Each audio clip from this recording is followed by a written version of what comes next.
bagian 1, chapter keempat. Pertemuan pertama dengan manusia-manusia spesial.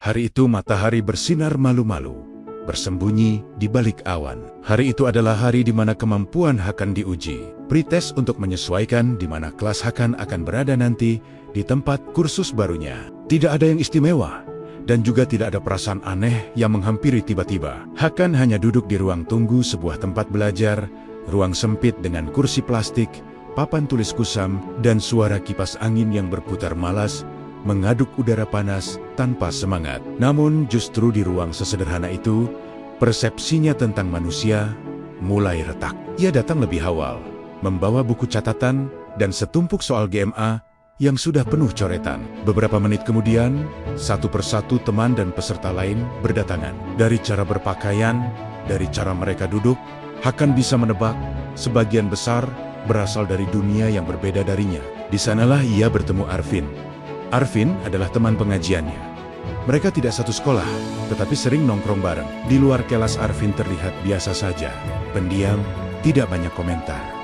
Namun sesuatu terasa berbeda di ruang belajar itu. Ia membuka buku, membacanya dengan cepat, lalu menutupnya kembali seolah sudah selesai. Sebelum pretest dimulai, pengajar melempar soal Reading Comprehension. Teks panjang yang biasanya membuat ruangan senyap. Selama beberapa menit, Arvin mengangkat tangan dalam waktu kurang dari 1 menit. Jawabannya tepat. Nada suaranya tenang, lantang, tanpa ragu. Hakan memperhatikannya diam-diam. Rasa penasarannya mengalahkan gengsi. Ia berbisik bertanya, bagaimana Arvin bisa membaca secepat itu? Jawabannya sederhana, hampir mengecewakan. Aku nggak menghafal, kata Arvin. Aku cuma ingat posisi. Ternyata Arvin memiliki ingatan fotografik parsial. Ia tidak mengingat semua hal seperti mesin, tetapi sekali melihat teks, ia tahu letak ide utama, posisi data, dan hubungan antar paragraf. Jika ditanya, ia tinggal melihat ulang di kepalanya. Hakan terdiam keheranan, agak sulit percaya dengan apa yang dia dengar. Setelahnya, ia bertemu tipe yang berbeda. Namanya Raka, teman paling pintar di kelasnya. Berisik, penuh argumen, dan sering dianggap sok tahu. Namun, ketika soal critical reasoning ditanyakan, Raka seperti berganti wajah. Ia tidak membaca soal dari awal sampai akhir. Ia langsung mencari kesimpulan, lalu mundur ke asumsi tersembunyi. Argumennya payah di sini, katanya sambil menunjuk satu kalimat. Kalau asumsi ini nggak tepat, semuanya jadi salah. Raka adalah pemikir sistematis. Ia tidak menghafal pola soal. Ia melihat struktur. Baginya, setiap pertanyaan hanyalah miniatur dari sistem yang lebih besar. Politik, ekonomi, bahkan hubungan manusia. Jika strukturnya cacat, hasilnya pasti salah. Lalu ada Naya. Naya adalah teman baru dari sekolah lain. Mereka pertama kali bertemu di hari pertama pretest Kema Titu. Ia tidak mencolok, tenang, rapi, dan hampir tidak pernah salah menjawab. Naya tahu kapan harus bertahan, kapan harus melepas soal. Ia tidak mengejar skor sempurna.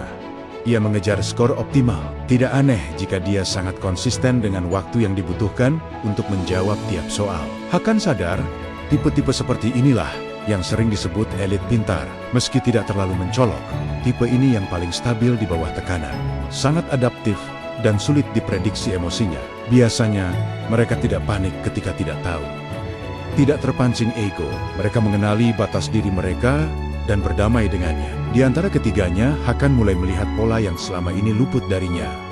Tidak satupun unggul karena sekolahnya, tidak satupun karena hafalan semata. Mereka unggul karena cara berpikir yang berbeda, dan perlahan muncul satu kesadaran lain yang lebih mengganggu. Tidak satupun dari mereka merasa dirinya spesial. Arvin menganggap ingatannya biasa saja. Raka menganggap berpikir sistematis sebagai kebiasaan. Naya menganggap manajemen waktu sebagai disiplin, bukan bakat lahir. Yang membuat mereka tampak luar biasa, bukan kemampuan itu sendiri, melainkan lingkungan yang mengenali dan mengasahnya sejak awal. Hakan pulang sore itu dengan langkah pelan. Ia tidak merasa kecil.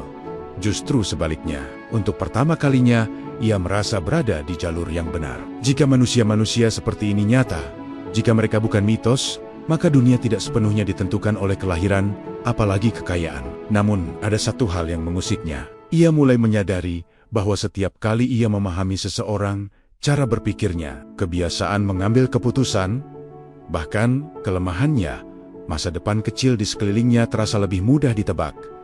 Berbeda dengan ramalan.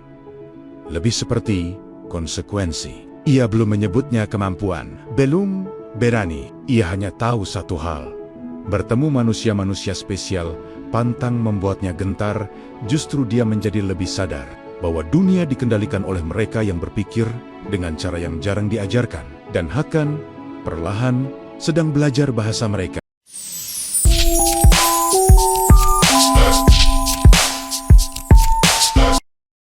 Chapter selanjutnya adalah goyahnya pondasi keyakinan.